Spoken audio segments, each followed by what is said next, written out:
दर्पणपूर नावाचं एक गाव होतं. या गावामध्ये लोक मातीच्या घरामध्ये राहायचे. गावाची लोक खूप आनंदाचं जीवन जगायचे. या गावामध्ये एक महेश नावाचा तरुण राहायचा. महेश आपल्या बायको बरोबर आंब्याच्या बागानामध्ये आंबे एकत्रित करत होता. अरे शिवानी, आंब्याचं पीक खूप चांगली झालं आहे. तुम्ही एकदम बरोबर बोलत आहात. या वर्षी आंब्यांची पैदावार खूप जास्त चांगली झाली आहे आणि त्याचबरोबर शेतांची फसल पण खूप चांगली झाली आहे. हो, या वर्षी धन पर्याप्त असणार आपल्याकडे. आणि जर काय कुठेतरी दिक्कत आली तर तुम्ही जे घर बनवण्याचं काम करता त्याने बरोबर होऊन जाईल. हो, बरोबर बोलती आहेस. अच्छा, मी आता यांना बाजारात विकून येतो. आता संध्याकाळी घरी भेटूया. हो, मी पण तोपर्यंत घराचे सगळे काम संपवून टाकते.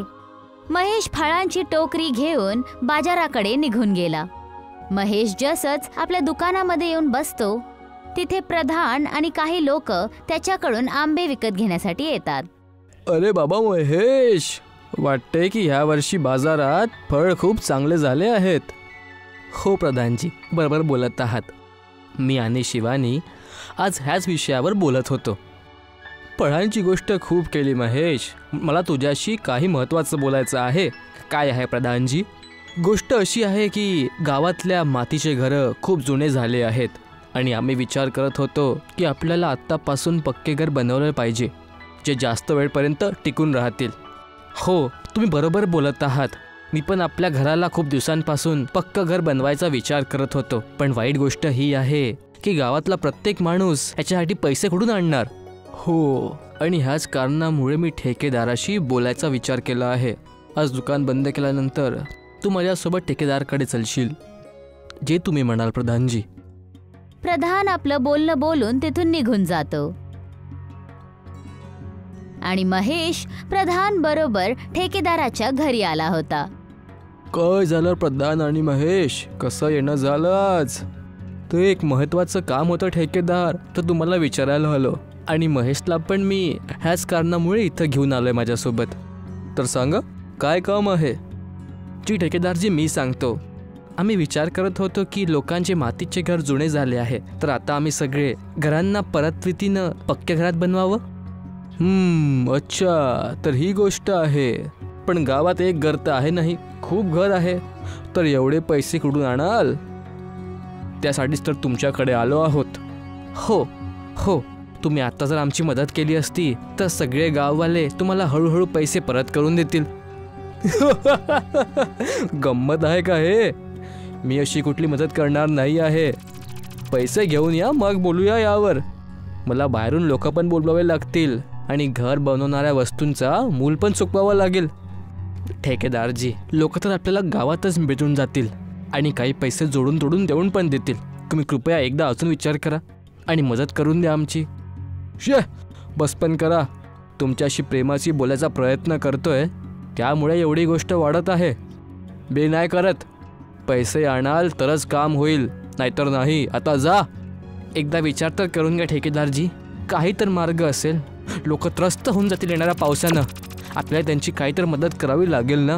हो, बरोबर बोलतोय की लोक त्रस्त होऊन जातील आणि त्यांना एवढीच दिक्कत आहे तर सगळ्यांना म्हणा की आपल्या जवळून मला 1 बिघा जमीन देऊन द्या. काय म्हणता? महेश, चल जाऊया. मला अंदेशा होता की आपल्याला असंच उत्तर मिळेल, तरी पण मला वाटलं की आपण प्रयत्न करूया. आणि तुला पण हे सगळं बघावं लागलं. पण प्रधानजी. प्रधान महेशला इशारा करतो आणि महेश तोंडातल्या शब्दांना तोंडातच ठेवून टाकतो. ठेकेदारचं बोलणं ऐकून महेश उदास होऊन आपल्या घरी परत येतो. शिवानी त्याच्या चेहऱ्यावर ही निराशा पाहून त्याला विचारायला लागते, अहो ऐकता काय? काय झालं आहे? झालं काय आहे सांगा ना. काही नाही शिवानी, बस या ठेकेदारची गोष्ट ऐकून मला खूप दुःख झालं. असं काय बोलले ते? ठेकेदार पासून गावाची मदत करायला म्हटलं तर त्यांनी खरी खोटी ऐकून वापस पाठवलं. आता पावसाचा महिना पण येतोय आणि लोकांचे घर जुने पण झाले आहे. माहित नाही आता काय होणार. तुमचं मन खूप जास्त कोमल आहे. तुम्ही सगळ्या गाववाल्यांसाठी केवढं विचार करता. देव तुम्हाला या परिस्थितीमधून बाहेर काढण्याची शक्ती देऊ. काश मी काय करू शकतो आपल्या गावासाठी. आता झोपा बरं तुम्ही. ह्याबद्दल तुम्ही उद्या विचार करा. ठीक आहे शिवानी, आता अजून करू पण काय शकतो. महेश झोपून जातो आणि त्याला एक स्वप्न पडतं. स्वप्नामध्ये महेश एका आंब्याच्या झाडाकडे आंबे उचलत असतो आणि त्या आंब्याला उघडून बघतो तर त्याच्यामध्ये एक काचेची बी होती. काचेची बी तो जमिनीमध्ये गाडून टाकतो आणि मग तिथे एक झाड उगून येतं ज्याच्यामध्ये काच लटकलेले होते. ते असं वाटत होतं जसं त्या झाडावर काच फळांसारखे उगलेले आहेत आणि महेश उठतानाच शिवानीला उठवायला लागला. शिवानी उठ, शिवानी. काय झालं हो? असं तर काय झालं आहे सकाळी सकाळी? अरे कुठली आपदा नाही, मला फक्त एक स्वप्न आलं होतं आणि त्या स्वप्नात मी बघितलं की आंबाच्या बियांच्या जागेवर एक काचेचा बिया आहे आणि त्यानं असे झाडं तयार होत आहेत ज्यात काच लटकलेले आहेत. पण हा तर फक्त एक स्वप्न आहे ना हो, तुम्ही पण ना. डुबत्याला 3 केसा जहारात जाण. कालच आपण एक मार्ग मागितला होता, बहुधा हाच असावा तो. मी समजते की तुम्हाला गाववाल्यांची मदत करायची आहे, पण असं स्वप्नाला खरं मानणं हे तर तुमच्या सेहतसाठी बरोबर नाही आहे. तू काय पण म्हण, पण बस चल माझ्या संतुष्टीसाठी एकदा बघून येऊया. अच्छा ठीक आहे, ये जाऊया. महेश आणि शिवानी आपल्या बागानांकडे निघून गेले. तिथे पोचतानाच त्या झाडांवर त्यांना एक चमकणारा काचेचा आंबा दिसला. बघितलं, मी म्हटलं होतं ना तुला, हे स्वप्न नक्की खरं होणार. हो ना. तुम्ही एक काम करा, तुम्ही या आंब्याला ताबडतोब तोडा. महेश ताबडतोब एक दगड मारतो आणि तो काचेचा आंबा खाली पडतो. त्या आंब्याला जसंच महेश उघडायचा प्रयत्न करतो तो आंबा उघडून जातो आणि त्यामधून एक काचेचा बी बाहेर निघतो. बघ शिवानी, आपण यांना पेरून टाकूया. काचा निघतील तर आपण त्यांचे घरं बनवू लोकांसाठी आणि सगळ्या त्रास संपून जातील. अहो, एकदम बरोबर बोलत आहात. ह्याला उद्या बघायला येऊया आपण आणि त्याचबरोबर सरपंचींना पण घेऊन येऊया. दोघे जण आंब्याच्या बीला पुरवतात आणि त्याच्यावर पाणी टाकून निघून जातात. ते झाड थोडंसं वाढतं, पण दोघे जण आपल्या आनंदात पुढे निघून जातात आणि उद्याची वाट बघायला लागतात. रात्री होऊन जाते आणि नवीन सकाळ येते. महेशच्या बरोबर सरपंची पण त्या बागानामध्ये येऊन उभे होते आणि काचेच्या झाडाला पाहून भावचक्के राहिले. अरे, तू तर म्हटलं होतं की बिया कालच पेरल्या आहे, हा तर पूर्णच्या पूर्ण झाड आहे. हो प्रधानजी, आता गावातल्या काही लोकांना जोडून आपण सगळ्यांचे घर बनवणं सुरू करू शकतो. हो, बरोबर बोलतोय. आता आपल्या ठेकेदाराकडे भीक मागायची गरज नाही आहे. तर काय म्हणता प्रधानजी, आजपासूनच शुभारंभ करायचा? हो, शुभ कामात वेळ कसली. महेशने घर बनवायला सुरुवात केली आणि आता 1 आठवडा निघून गेला होता, ज्यामध्ये महेशने आपला आणि प्रधानचं काचेचं घर बनवलेलं होतं. महेश आणि प्रधान महेशच्या नवीन घरामध्ये बसलेले होते तेव्हा तिथे ठेकेदार येतो. अजून भावा महेश, काय हालचाल आहेत? माझे हालचाल तर खूप चांगले आहेत. तुम्ही सांगा ठेकेदार साहेब. मी पण ठीक आहे. बस बघायला आलो होतो की गावात जी गोष्ट चालत आहे ती किती खरी आहे. तर माहीत पडलं? हो बाबा, तुझं घर तर खूपच सुंदर बनलं आहे. तसं महेश, बोला. एक सुझाव घेऊन आलो होतो मी. तुझ्याकडे जे झाड आहे काचाचं, ते तू मला विकून टाक. खूप पैसे देईल तुला. एवढे पैसे देण्यात तुला गावातले घर बनवण्यात पण नाही मिळणार. अच्छा, माफ करा ठेकेदारजी, पण मी यानं गाववाल्यांचे घर बनवेल आणि मला हे नाही विकायचे. काय? तू हे कसली मूर्खतापूर्ण गोष्ट करत आहे? ठेकेदारजी क्षमा कराल, पण मी तुमच्यासारखं ह्या वरदानला गावासाठी श्राप नाही बनवू देऊ शकत. जर त्यांच्याकडे जास्त पैसे येण्याचे साधन असते किंवा त्यांच्याकडे पैसा असता तर मी तुमच्याकडे का आलो असतो त्या दिवशी. थोडा थंड दिमागानं विचार कर महेश. चल, काचाचं झाड नाही विकायचं आहे तर माझ्यासोबत मिळून काम कर. यानं आपल्याला खूप पैसे मिळतील. तुला काय वाटतं? गाववाल्यांना जर हे सगळं फुकटात मिळालं तर काय ते समोर काम करायची इच्छा ठेवणार? तूच समजव प्रधान यांना काहीतरी. चुपचाप का बसला आहात? मी चुपचाप ह्यासाठी बसलो आहे कारण मी तुम्हाला असं हडबडतलं बघून खूप चक्क आहे. तुझे तर जसे प्राणच निघाले आहे ह्या गावाला वाढताना बघून, आणि हे बघून की कोणी ह्या गावाची मदत करत आहे. हो प्रधानजी, खरं बोलत आहात तुम्ही. पहिले तर तुम्ही आमची मदत करायला आले नाही ठेकेदारजी, आणि मग जेव्हा आमच्याकडे दुसरे साधन आले तर तुम्ही आमची मदत करण्याच्या ऐवजी उलट भडकायला आले आहात. तुम्ही लोक कधी नाही समजू शकत. जे समजू येतं ते करा. असं बोलून ठेकेदार तिथून रागात निघून गेला आणि प्रधान परत महेशला बोलायला लागला. महेश, लक्ष ठेवशील, हा ठेकेदार काही पण करू शकतो आपल्या जळणमध्ये येऊन. जसं तुम्ही म्हणाल प्रधानजी.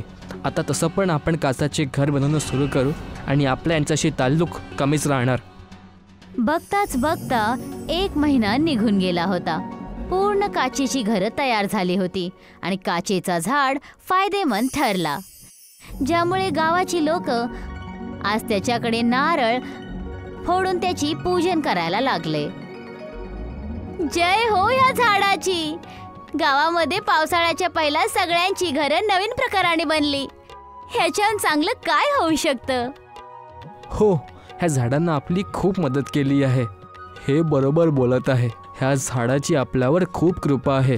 पण हे पण लक्षात ठेव की फक्त वरदाननीच सगळं काही होत नाही. ते वरदान कुठल्या व्यक्तीच्या हातात आहे ते पण खूप महत्त्वाचं आहे. म्हणून तुझा पण आमच्यावर खूप मोठा उपकार आहे महेश. शेवटी तू आपलं वरदान आमच्या सोबत जे वाटलं आहे. तेव्हा तिथे ठेकेदार 2 गुंड्यांबरोबर आला, ज्यांच्याकडे कुल्हाड्या होत्या. काय म्हणायचं आहे प्रधान, की जर तो वरदान माझ्या हातात लागला असता तर मी त्याला श्राप बनवलं असतं. मी तुमचं नाव तर नाही घेतलं, पण आत्ता तुम्ही जो स्वतःचा परिचय दिला आहे तो काही चुकीचा नाही आहे. हे कुल्हाड घेऊन तुम्ही त्या 2 लफंग्यासोबत काय करत आहे? खूप बोलतोय. तुम्ही म्हणाल तर ओढून टाकू ठेकेदार साहेब. अरे नाही नाही बाबा, आपण तर फक्त इथे हा झाडाला कापायला आलो होतो, आणि जर कोणी मदत नाही आलं तर हातापायी नाही होणार. जसं तुम्ही म्हणाल ठेकेदारजी. ठेकेदार आणि गुंडे जोरात त्या झाडावर कुल्हाडी मारायला लागले आणि बाकी सगळेजण घाबरून मागे वळले. अचानक चोहीकडे काचेच्या भिंत्यांनी त्यांना कैद करून ठेवलं. वाचवा वाचवा. अरे, ह्या काचाच्या भिंतीवर हात पिटून पिटून काय करत आहे ठेकेदारजी? माहित नाही बाबा, पण आनंद खूप येतोय. अशाच प्रकारे काचेच्या झाडाने परत एकदा गाववाल्यांना वाचवलं आणि सगळेजण जोरात हसत हसत आनंदात आपल्या काचेच्या घरामध्ये राहायला लागले. सोनपूर नावाचं गाव होतं. तिथे ज्ञानचंद राहत होता आणि चप्पल विकायचं काम करायचा. ज्ञानचंदच्या परिवारात त्याचा एक मुलगा रोहन आणि पत्नी विमला होती. दिवसाच्या 6 जोडे चपला बनवून ज्ञानचंद लोकांना गावी गावी जाऊन विकत असे. मनाचा खूप दयाळू असल्यामुळे त्याचा परिवार नेहमी खूप दुखी राहत होता. पूर्ण 3 दिवस झाले आहेत, आम्ही पोट भरून खाणं सुद्धा खाले नाहीये. पूर्ण दिवस तुम्ही चप्पल बनवायला आणि विकायला काढून टाकता. मला अजून काय येत तरी पण तर नाही. मी करू तरी काय करू? माझ्याशी वाद घालू नकोस आणि देवाशी प्रार्थना कर की आज सगळ्या चप्पल विकल्या जाव्या. ज्ञानचंद घरून निघून गावी गावी चप्पल टांगून विकू लागतो. थोड्या दूर गेल्यावर त्याला पायल आपल्या मुली झुमरीसोबत दिसते, जी त्यांच्या शेतात पेरणी करायला जात आहे. आई, मला चप्पल घेऊन दे ना. मला पुन्हा पुन्हा काटे टोचतात ग. आता तर मी सुद्धा शेतावरती सुद्धा येते ना. जेव्हा तुझे बाबा शहरातून परत येतील तेव्हा मी तुला चामड्याचं चप्पल देईन. तुम्ही तुमच्या मुलीसाठी माझ्याकडनं चप्पल विकत का घेत नाही? खरं तर माझ्याकडे अजिबात पैसे नाही आहेत.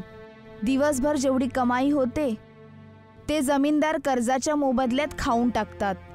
फक्त 2 पैशांचीच तर गोष्ट आहे. तुम्ही याला घेऊन घ्या आणि तुमच्या मुलीची काळजी घ्या. छोट्या वयातल्या मुलांना काटे आणि नजरांपासून वाचवायला हवं. हा आई, घे ना ग.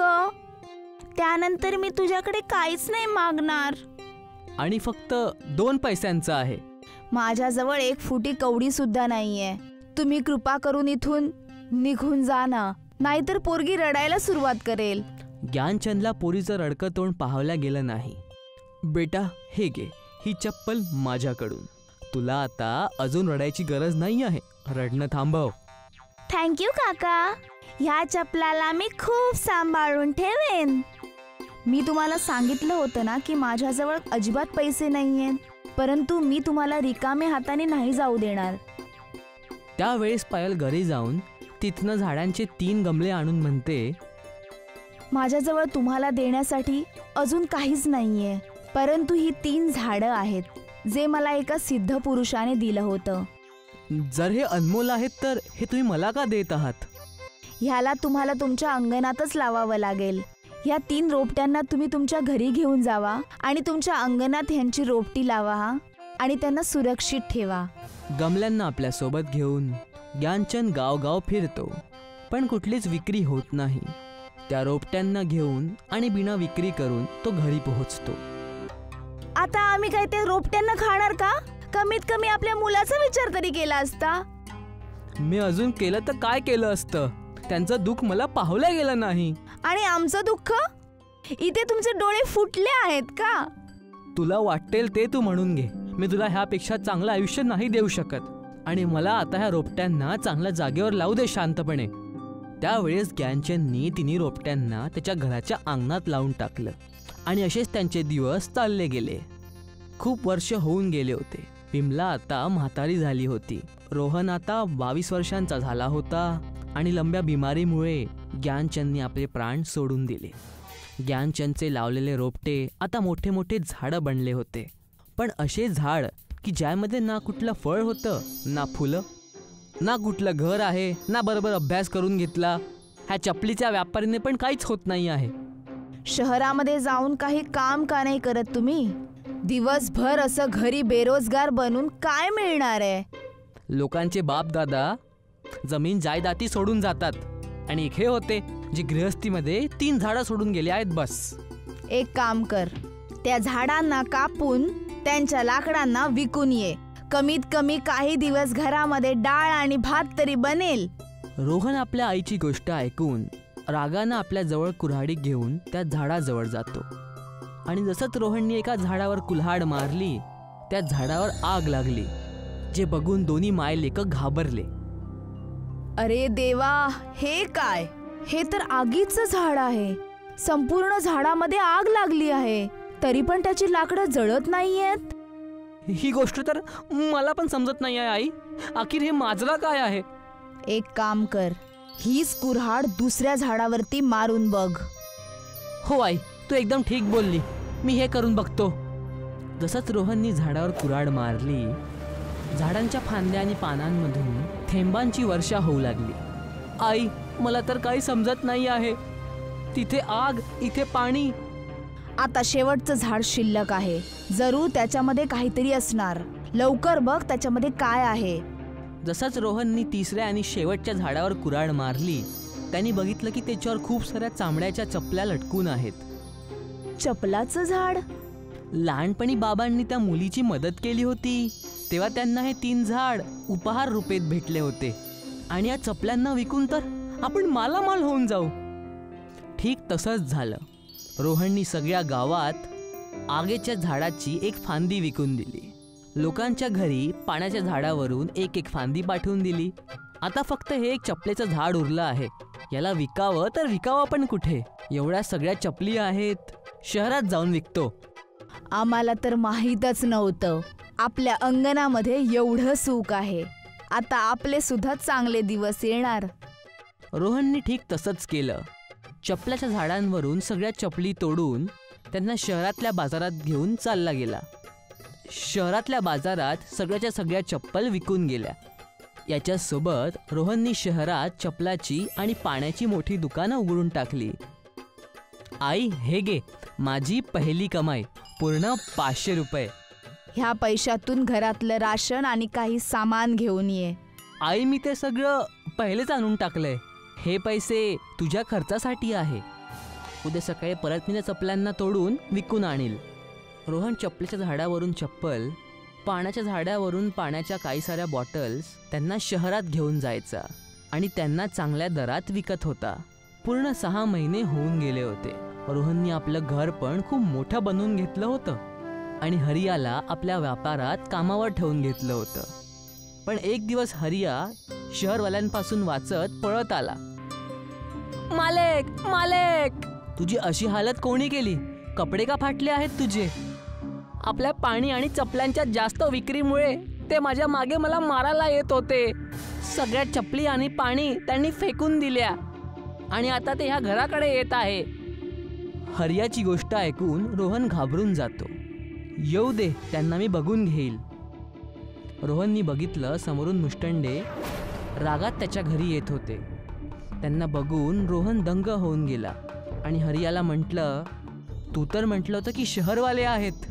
यांना बघून तर वाटतंय की हे पहलवान आहेत सगळे. त्यांना बघून घाबरून रोहन त्या जादुई झाडांच्या मागे चालला गेला. बाहेर निघ, कुठे शेपटी लपून बसलेला आहे? एक वेळ होती जेव्हा तुझा बाप तिथे येऊन भीक मागत होता आणि आता तू आहे की तू आमची दुकान बंद करतोयस? भाऊ, त्या झाडांकडे बघ.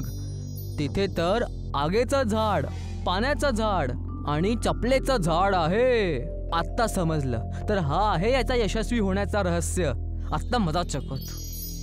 एवढं म्हणून जसंच त्या शहरी दुकानदारांनी आपल्या लाठीने रोहनकडे मारायचा प्रयत्न केला, रोहन तिथून सरकून गेला आणि लाठी जोरात आगीच्या झाडावर येऊन आदळली. आगीच्या झाडावर लाठी लागल्यामुळे त्याच्यावरून आगीचे थेंब पडू लागले. धावा इथून, नाहीतर जे थोडं पण उरलं आहे ते पण नाही उरणार आणि हा अजूबा आपल्याला घेऊन डुबेल. सगळे शहरी पळून गेले, पण आगीचे थेंब इतके जोरात होते की त्यांचं अंगण पेटू लागलं. ज्याला बघून हरियानी रोहनला म्हटलं, मालिक, ही आग आपल्या घराला झपाट्यात घेऊन घेईल. याला आपल्याला थांबावं लागेल कसं पण. तू त्याची चिंता नको करूस. हरियाची गोष्ट ऐकून रोहननी लाठी उचलली आणि पाणीच्या झाडावर फेकून मारली. पाण्याचे इतके थेंब अंगणात पडले की आग तिथेच थांबली. ही झाली ना गोष्ट. आता इथे आपण शांतपणे राहू शकतो. आता आपण प्रत्येक गावी जाऊन ही चप्पल मोफत विकू. बाबांच्या एका पुण्याने एवढे उपकार झाले आहेत. पाण्यानी गाववाल्यांची तहान, चपलेनी शेतकऱ्यांची मदत आणि आगेनी गाववाल्यांची चूल, ह्या तिन्ही गोष्टी लोकांना मोफत दिल्या जातील. रोहननी ठीक तसंच केलं. प्रत्येक गरजाळूला सगळी व्यवस्थाही दिल्या. त्यांना मोफत चप्पल आणि पाणी दिलं. त्यानंतर रोहननी आजूबाजूच्या गावात पण पाणी आणि चप्पल वाटल्या. ही कहाणी त्या वेळेसची आहे जेव्हा सतना गावामध्ये एक महान पंडित राहत होते, ज्यांचं नाव होतं बद्री नारायण. गावातले सगळ्यात मोठे जाणकार आणि समजदार माणूस तेच होते. असं तर ते दिवसभर एका मोठ्या बरगदच्या झाडाखाली तपस्या करत असायचे आणि संध्याकाळ होताच ते त्यांच्या घरी जायचे. ते तपस्यामध्ये एवढे लीन असायचे की त्यांना मागचं पुढचं काहीच दिसत नसायचं. लोकांचं म्हणणं असायचं की ते एक मायावी पंडित आहेत. गाव एकदम जुनं आणि जुन्या विचारांचं असल्यामुळे गावामध्ये वीजही नव्हती. लोक प्रत्येक वेळी छोट्या छोट्या कारणांमुळे त्रासदायक असायचे. ते बघ, बद्री नारायण पंडित जात आहे. ऐकलं, आता यांच्या गावात वीज नाही आहे. विजेची कटौती आणि पाण्याची समस्या एवढी जास्त आहे की गावात ध्यान पण नाही आहे. तर यांचा गुजारा कसा होतो याच्या मागे काय कारण आहे? आणि लोक तरी पण त्या गावातली एकता का तोडू नाही शकत? अरे, अंग्रेज नाही तोडू शकले, कुठल्या शेतातली मुळी आहोत.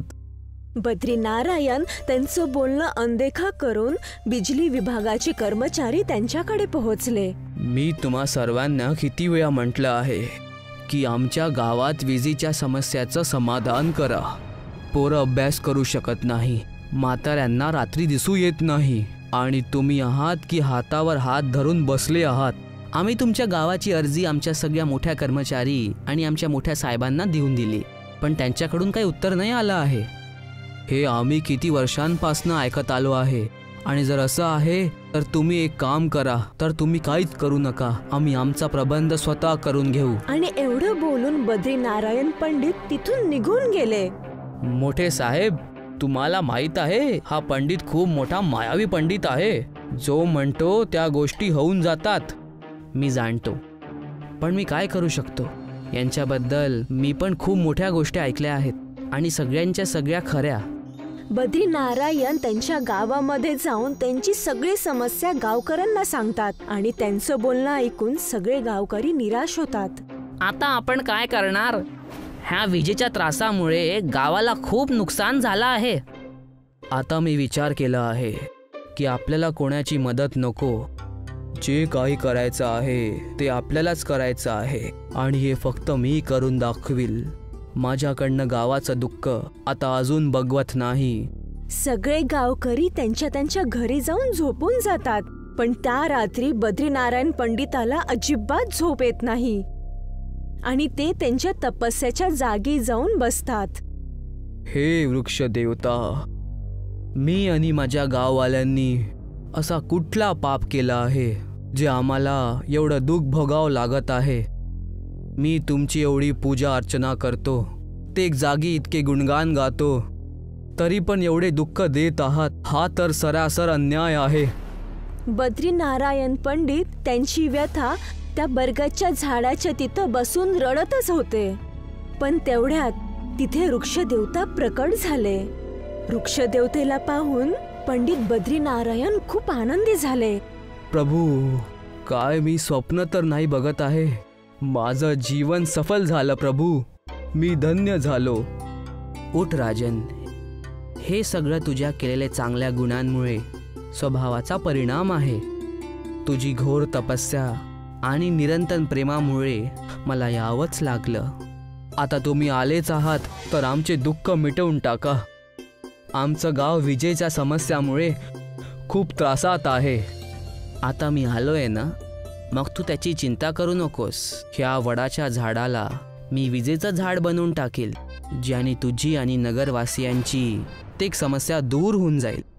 आणि जसं वृक्षदेवताने ती गोष्ट सांगितली, पूर्ण झाडावरती बिजली आली आणि बघता बघता पूर्ण गावामध्ये प्रकाश आला.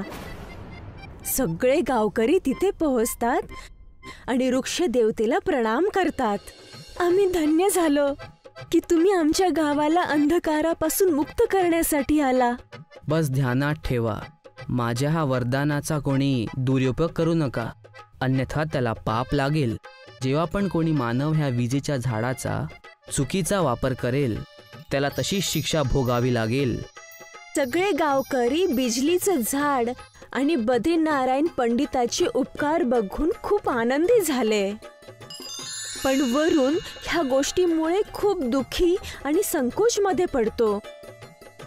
तसं पंडितजींनी खूप मोठा उपकार केला गाववाल्यांवर, नाहीतर अंधाराचा काळोख आपल्या गावावरून जातच नव्हता.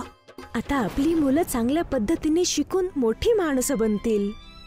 माझ्या मनात विचार आला आहे आणि माझ्याकडे एक युक्ती पण आहे. तुमचा चेहरा बघून समजतंय की नक्कीच तुम्ही कोणत्या तरी चुकीच्या गोष्टीबद्दल विचार करताय. रात्रीच्या वेळी घरातून निघून वरून त्या विजेच्या झाडाच्या जवळ जातो. हा राहिला माझा खजिना. ह्या झाडाने पूर्ण गावाला वीज तर दिली आहेच, आता मी याच्या फांदीला कापून शहरात जाऊन विकेल. वडावर इतक्या साऱ्या फांद्या आहे, एखादी कमी पण झाली कोणाला फरक पडणार. आणि तसं पण वृक्ष देवतांनी आमच्या गावाच्या भल्यासाठीच तर हे विजेचं झाड दिलं आहे. वरून त्या झाडाची एक फांदी घेऊन शहराकडे जातो. हे विकत घेणार भाऊसाहेब? ही काय वस्तू आणली आहे? ही विजेची फांदी आहे. याच्या स्पर्शाने करंट लागत नाही आणि हे बिना चार्ज केल्या वर्षानुवर्ष चालत राहील. तुम्हाला विकत घ्यायचं असेल तर सांगा, नाहीतर मी कुठल्या दुसऱ्या दुकानावर जातो. जर अशी गोष्ट आहे तर सांग, ही विजेची फांदी कितीमध्ये विकशील? ही खूप महाग आहे आणि शहरात याची गरज पडू शकते. का फांदीने विजेचं बिल वाचून जाईल आणि काही खर्च पण नाही होणार. याची किंमत आहे 20,000 रुपये. ठीक आहे, सौदा मंजूर आहे, पण याला तू कुठे अजून नाही विकणार. वरूनने त्या दुकानदाराला बिजलीचं ते झाडाची फांदी दिली आणि तो गावाकडे पुन्हा येऊन बिजलीच्या झाडावरचे खूप सगळे फांद्या तोडू लागला आणि त्याला विकू लागला. तुमच्याकडे एवढे सगळे पैसे कुठून येत आहेत? मला सांगा, विजेच्या झाडाचा तुम्ही काहीतरी वेगळा प्रयोग करत नाहीत ना? धैर्य नाही ठेवू शकत का? ही गोष्ट मी आपल्या आणि आपल्या परिवाराच्या भविष्यासाठीच तर करत आहे. जशी तुमची इच्छा. वरुणच्या पत्नीला त्याच्यावरती शक होतो आणि ती त्याच्या नवऱ्याची रक्षा करण्यासाठी बद्रीनाथ पंडिताकडे जाते. पंडितजी, मला तुमच्याशी महत्वाचं बोलायचं आहे. मला असं वाटते की आमचे हे बिजलीच्या झाडाचं काहीतरी दुरुपयोग करतायत. वृक्ष देवताच्या गोष्टीचं उल्लंघन करण्याची शिक्षा वरुणला नक्की मिळेल. बद्रीनारायण आणि वरुणची बायको पूर्ण गावकऱ्यांना घेऊन ते विजेच्या झाडाजवळ जातात. विजेच्या झाडाची खूप सगळी फांद्या तुटलेल्या बघून सगळे आश्चर्यचकित होतात. हे कसं होऊ शकतं? विजेच्या झाडावर फांद्या कशा कमी झाल्या? हे असंभव आहे. मला तर सगळं बरोबरच वाटत आहे. हे आता माहीत पडून जाईल. बद्रीनारायणने त्याच्या झोळ्यामधून शंख काढून वाजवला आणि लगेचच तिथे वृक्ष देवता प्रकट झाले. हे पुण्य कोणी अजून नाही, वरुणनी केलंय. पुण्य की पाप भगवन? हे वरुणनी पाप केलंय. जसं वाटतं तसं होत नाही वत्स.